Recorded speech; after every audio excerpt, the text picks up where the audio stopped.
Vazquez has asked for a few moments to discuss history in relation to several subjects. Angelo, you come up and we probably have about 7 minutes or so. My computer died, so it's going to be simple. Okay. Good evening. My name is Angelo. I've started coming here a couple times already. And one of the first times I've come here, I started asking questions. How do we engage more or less the minority community, or like let's say Hispanics, or a lot of the Black Hispanic community, which I'm from the Black Hispanic community. And I started looking a lot into history. And one thing I've noticed, because I study political science. This is what I do now at Stroudsburg University. So I'm constantly studying politics, and I always see revert right back to the Bible. Everybody's faith goes back to the Bible. And one of the main people I've seen, again, and I use again and again when I speak to people my generation that are not necessarily Tea Party, or they hear the negative things that come in the media. And the way to reinforce it that I've used is somebody like Frederick Douglass. He was the first statesman that was a slave that became a free man and represented the United States in multiple areas and multiple places. He wasn't a politician necessarily, he was more of a statesman. But he always relied on his faith, and with his faith and his constant, how would you say, he was persistent and consistent in his message. Smaller government, smaller and limited government, economic prosperity, economic freedoms, and respect for life. He was always consistent. It sounds very similar today. And another man he worked with a lot was Senator Charles Summers. And they were notion back then, radical Republicans that had radical ideas of giving freedom to slaves and women and radical ideas like that. So you see how the media they always use these terminologies. So when you look at history and you use people that are undeniably figures in let's say in the Black community and the minority community, it makes people question. They start thinking, okay, because the truth will set you free. So once people start searching for the truth, it makes it that much easier. It made it easier for me. That's why I'm obviously, on the other side now. A lot of stuff makes sense. So, so that's just, I think that's one of the tools I've used is history and some names like Frederick Douglass, also Martin Luther King, who was a reverend. Again, used the Bible like Pete and everybody earlier has explained thoroughly and beautifully. But also I'm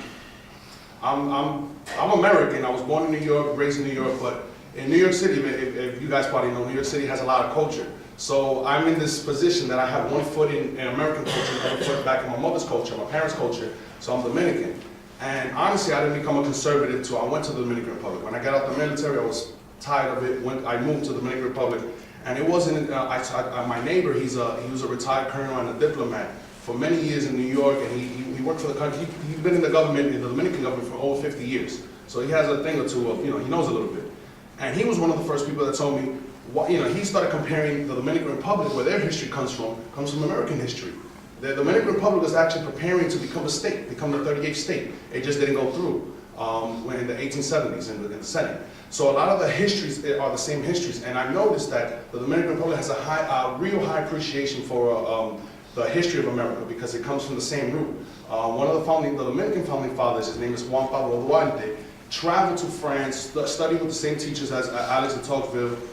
He also studied in England, and he also came to New York. And after the war happened over there, it was 1844, they established the Constitution based on the American Constitution.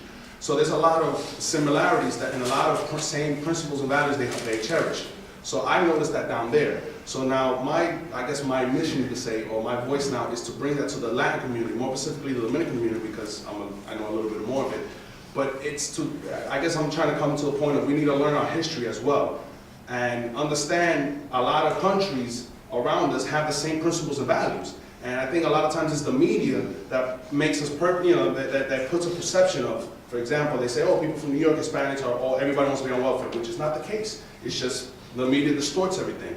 So I think using a lot of history and using facts and, yes, using our faith is going to bring us forward. So that's kind of where I just came up to kind of give my thoughts out and I guess help people use the same way I'm using, the same tactics I'm trying to use.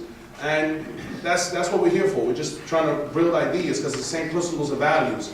And I mean, my parents are close to losing their house. I don't want to see this house lost, and this is the only way I can fight. I fought for this country, and now this is the only way I can fight.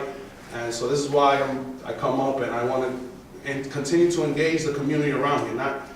There's only a certain faction of our community that's aware of what's happening, but there's still exclusively a lot of my generation, they're not aware of what's happening. And by the time they become aware, it's going to be too late. So I want to engage that community now. And it's just, when we become vocal and it becomes more, how would you say, more consistent, where we're more consistent in what we're saying, limited government, economic freedoms, going back to the principles and values, then the message becomes stronger. But we have to, understand who's on our side as well. So I actually started doing something not too long ago on Facebook. It's been pretty successful. It's a page, Dominican Tea Party, and a lot of people, they question it, but you do the history, and it's the same principles and values. And even in the Dominican, if you look at the Dominican flag, very similar. It falls in perfectly with the symbols. In the Dominican Republic, again, it was preparing to become a state. And in their flag, they have the cross in the middle. I wish my computer died, I would show you, but you can look it up later. And then in the middle, the emblem is God, country, and liberty. And then there's a Bible open up to John 8, I believe, Pastor. The truth will set you free. So so there is symbolism to a lot of other countries that have vested interest in us. And that's where I'm trying to engage our other communities that are here, especially in Pennsylvania, in Allentown, Reading, Hazleton. We have a lot of big Dominican populations that all you got to use is this. It's the same history. You explain and you show to this community, and that's a whole bunch of voters, because the Democrats are not. It's just they do a little bit of a better job to reach out to the minorities. They're not talking nothing, but they're just reaching out. So if we use history, it's not even reaching out. It's just talking the same principles. So that's kind of, I just wanted to present what I'm learning and what I'm researching, so we can all continue to, gain knowledge and use it. So, that's what I came for.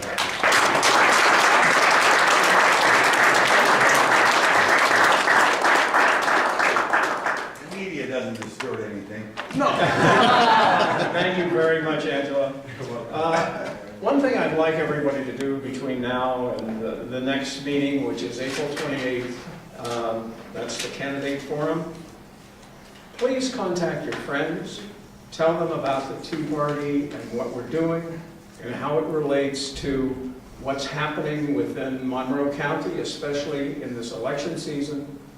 Invite them to come with you, because we have to expand this organization, if we're going to be more effective in the community. And only you can do that.